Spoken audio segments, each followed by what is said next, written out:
Tay, wait lang, tay. Hmm. Mag-repair ka o kuantay ka ng ceiling fan? Oo. Repair ko. Pwede pa-repair, tay. Saan man na siya? Ganit tayo, naguwa mo gani siya, tay. Dili mo andar. Kita ko, kaya na siling fan. Manigikan day. Kapalit. Sa unit up na, tay. Murag gubaon, may ng product.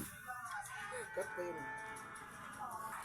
Lingkuri sa tay, pila tay pa-repair na yung ceiling fan, tay. Oh, 250 naman.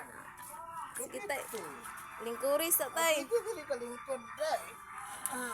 Pwede ra. Ang sakit niya kong likod day. Oy. Aday kagikan, tay. Dito pa pugikan sa Taguluan.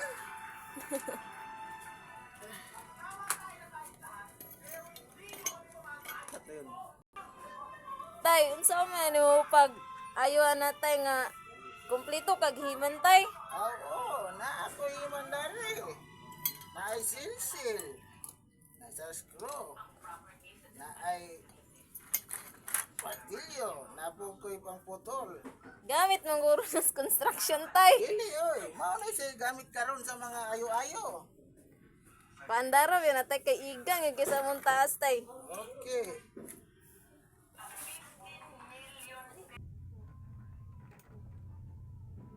Yun sa man ni mo pag-ayo, tay. Nga, giguba naman siguro na ni mo. Ingani man na Kabayad mo butag mala ni tay, ah. gahi magunit ang tangon day. Ara, nangapuwas niya day. O, dali na kayo. Siguro duwa yan nga maayo na tay, ah. Murag dili mo na ayo imo, tay. Guba naman ang imo. Ah, mao man ang ginay siya eh.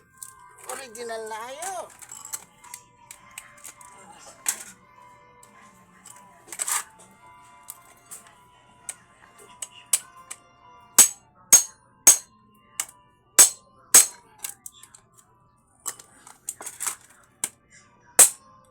Wala.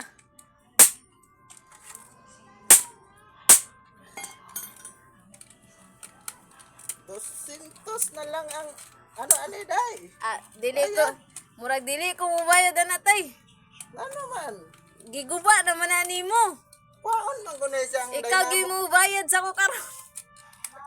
Paon man ang dynamo ani kay ilisan magbago. Paon yung mga plastic. Ah, dili di ka repair, tay. Repair man ko.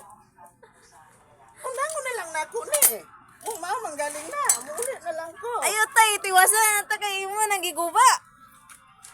Di na ko, uli na ko. Ayo, tay, asa ko kapadulog.